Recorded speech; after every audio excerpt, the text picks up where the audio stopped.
All over American media, we're both sidesing the story of what happened last Monday down at Mar-a-Lago.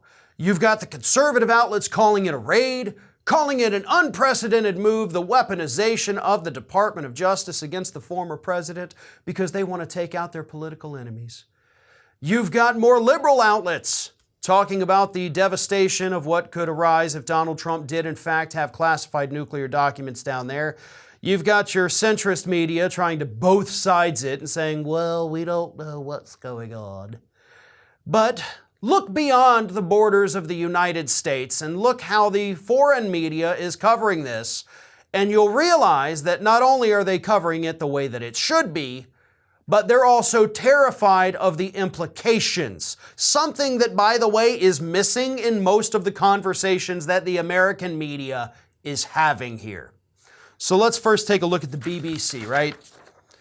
When Donald Trump's Florida home was searched earlier this week, it unleashed a political firestorm unlike anything in recent memory. The FBI took 11 sets of classified files in total, including 4 that were labeled top secret. 3 sets were classified as secret documents and 3 were confidential. They also said it could cause a, quote, exceptionally grave damage to U.S. national security.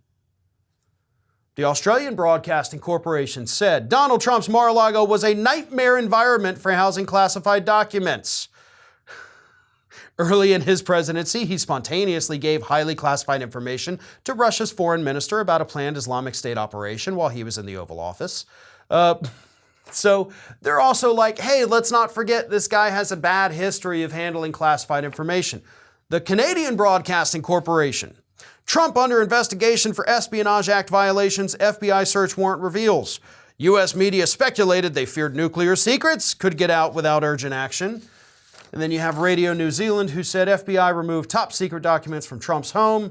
FBI agents took more than 30 items, including more than 20 boxes, binders, and photos, a handwritten note, the executive grant of clemency for Trump's ally and longtime advisor Roger Stone. Numerous federal laws prohibit the mishandling of classified material, including the Espionage Act, as well as another statute that prohibits the unauthorized removal and retention of classified documents or material. So you have these foreign outlets that apparently seem to understand U.S. law better than actual American outlets. Because not only are they saying, here's what they found, here's a big long list some of them had, here's the potential laws he could have broken in the United States. Oh, and by the way, he has a history of basically handing out state secrets to foreign countries.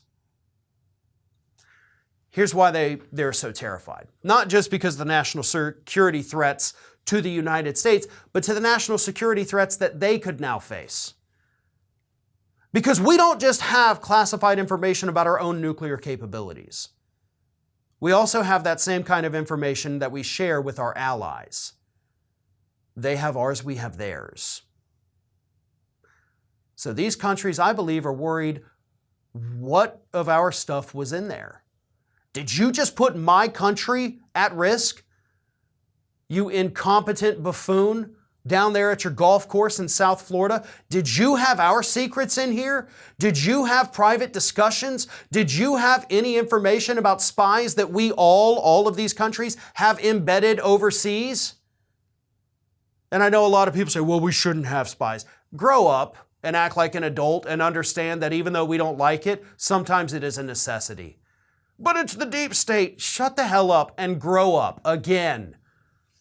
Either way, these countries are worried. They're worried about what this means for national security here in the United States. They're worried about what it means for national security in their own countries because they understand the gravity of the situation in a way that the American media is completely ignoring. I mean, again, half the damn media outlets in the country, because they're all conservative, are out there saying he did nothing wrong. Idiots, all of them. They don't understand, or they're choosing to not understand what a significant threat this is, not just to us here in the United States, but possibly for the entire planet. This is Hattie.